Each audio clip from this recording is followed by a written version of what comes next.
Episode 14 of Darling in the Franxx has gotten some negative feedback from the community, especially with regards to the actions of one of the characters. I, however, love this episode, and I'll explain why.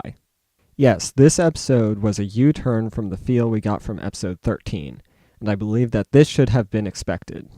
In episode 13, we finally learned the relation between 02 and Hiro, why they are compatible, and saw them realizing their shared history earlier than episode 1. Here, I'll argue that in episode 14, each of the characters acts in a reasonable fashion for their given information, and their actions are for the betterment of the series narratively. Let's start by going over the motivations of our three main characters. 02 wants to gain humanity in order to be with the boy she met when she was young, who she calls her darling. Hiro wants to be useful, know what's going on, and wants to be with 02.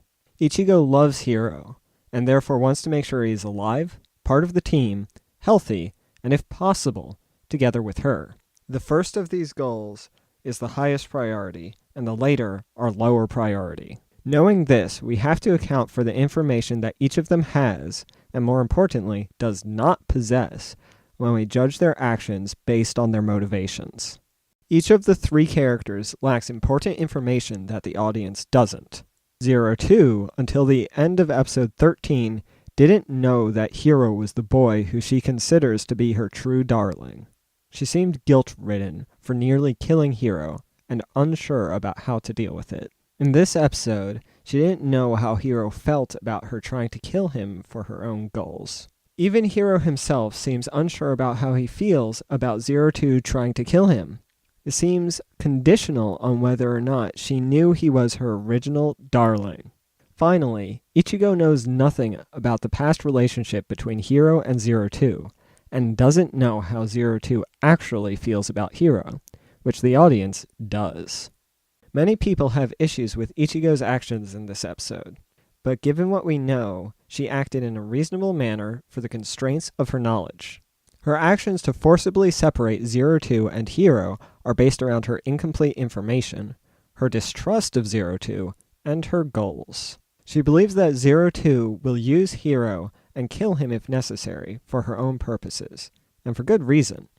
02 has nearly killed Hiro twice. By separating them, it ensures all but one of her goals. Sure, it may seem like she's using this to steal Hiro away from 02, but I believe if she had assurance that Hiro would be healthy with 02 around, she wouldn't even state her feelings. For me, her actions are super easy to empathize with, even though I know it isn't good for Hiro and 02's immediate relationship. Hiro really, really wants to be with 02, but he doesn't know how she actually feels about him, and he wants to be useful to the team. He made it obvious this episode that he prioritizes his team over his personal desire and 02, even though it really tears him up. When Hiro told 02, "Right now, you're a monster," it ensured the immediate safety of his team, and that 02 knew he thought she had already failed to accomplish her goal of attaining humanity. Although earlier in the episode she was confused, by the end, she believes that their separation is justified punishment for her actions. Now, you may ask, why is this good, when if they had just talked it over, everyone would be okay with the outcome? It is good that the actions that transpired in this episode happened, because it makes an interesting story. The foundation of stories are their characters and how they face adversity. Episode 13 of Darling in the Franxx was a core ender, and therefore we needed some closure. We concluded the mystery about why Hiro and 02 worked together and how they were mysteriously connected. However, Darling in the Franxx is a two-core show, and therefore, after showing our characters a glimmer of hope, the best place to go narratively is to plunge them into despair. Now we get to see how our characters react to this adversity.